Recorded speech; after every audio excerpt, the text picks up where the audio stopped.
Moorlands Radio Sport, in association with Leek Building Society.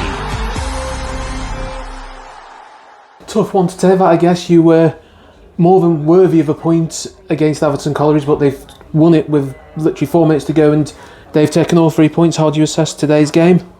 How do I assess it? Well, the sending off didn't help.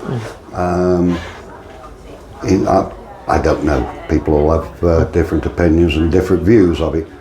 I thought he was a little bit unlucky with his first one. His second one shouldn't make them. You know, when you're on a yellow card. I'd already made my mind up I was going to take him off at half time, but we never got that far. No, we didn't. Then we get a lift. Young Lakey from the Vale, super ball from Ollie Ritchie, played him through. He's got a touch on it and the goalkeeper's fetched him down. So, you know, to take the lead at that stage of the game, I quite think it's quite easy with 10 men. You're not forced to make the play. You can sit in and defend in numbers. And I always like to keep 2 up, even with 10 men, because it gives you a chance of scoring another goal on the counter attack, and you've always got set plays as well. So I thought we could see this through, even though I knew it was going to be a long second half, and that proved to be. You know, they had a lot of the ball. They didn't have many chances. They had a lot of corners, which we defended well most of the time, and then we conceded from a short corner, which is rankling with me now. You know, we weren't very good then. We didn't defend that well, and we had a chance to push up, and we didn't. And you know, he won his header 6 yards from goal. You'd see it better than me. Which, if we'd have done our jobs, pushed up them extra 5 or 6 yards, I think Slenny then has a better chance of saving it. But Richard, I can't fault the boys. I'm saying this week in and week out now. It's a new team. They don't really know one another, but they're fighting hard for the club. Yeah. And once I've told them, once they stop doing that, we'll have a real struggle.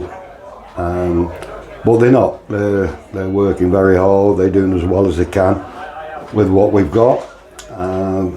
But I'm saying a similar message to the other night. You know, we should have come away with something. We might come away with something today. We haven't. But once they drop their heads and accept, they're young lads learning the game, and they've got to learn very, very quickly. It's tough at this level, and for us to have so many young players, it's difficult for us. But I enjoy working with them. They're you know, they've got careers to pursue. If we can help them, and they can help us in the process, then great. Yeah, and does that give you and the rest of your management team a bit of a kick that you're able to get these players and you can develop their careers, and maybe one day we could see them in the Football League? We've seen it with players from Newcastle Town before, the likes of Ryan McLean, who've gone on to have careers in the EFL. 3 points would give me a better kick. It would, yeah. Richard. But yes, there is an enjoyment out of developing players and seeing them improve. But at the end of the day, I'm here to get results. Yeah. If I can improve players along the way, then great. But the two go hand in hand, and you know, the better they become, the better we become, the better the team becomes, and we start picking up some points. But I'm quite happy with them at the moment for what they're giving. We're starting to play a bit better football as well. That's coming. The final thing is to be more dangerous, and we're finding that difficult at the moment. Yeah, I think you've got something like 9 players out injured at the moment. It must be tough for you guys. You're having to scratch around to get this team together and get them out on the pitch. Are you close to getting any of the lads back, the likes of Tyrone Cadeau, Tim Grice, Tom Jones? I think there's a few others that we can mention. Yeah, I've never known anything like it, I'll be honest with you. I've been in the game a while now, and I've never known a pre-season like it. And it's easy to blame this, blame that, and things are against us. Well, they are, but you know, that's where we've got to stand up and try and bring in better players, which isn't easy. Work with those that we've got at the moment, and as I said, try and make them better.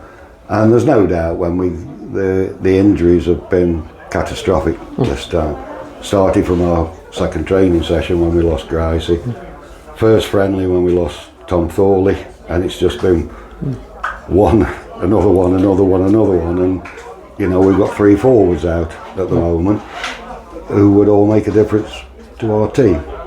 Now, Tom Jones is maybe a fortnight off, Gricey a little bit longer, and Luca, we're not absolutely sure yet. So I've got to try and bridge that gap, if you like, try and get 1 or 2 in, some help from other clubs.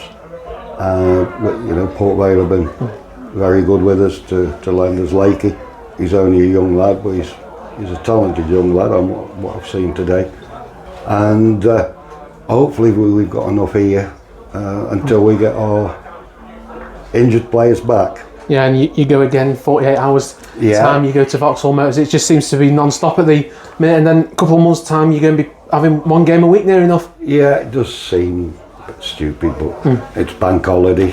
That's when you get your gates, that's when people turn out, so everybody's in the same boat.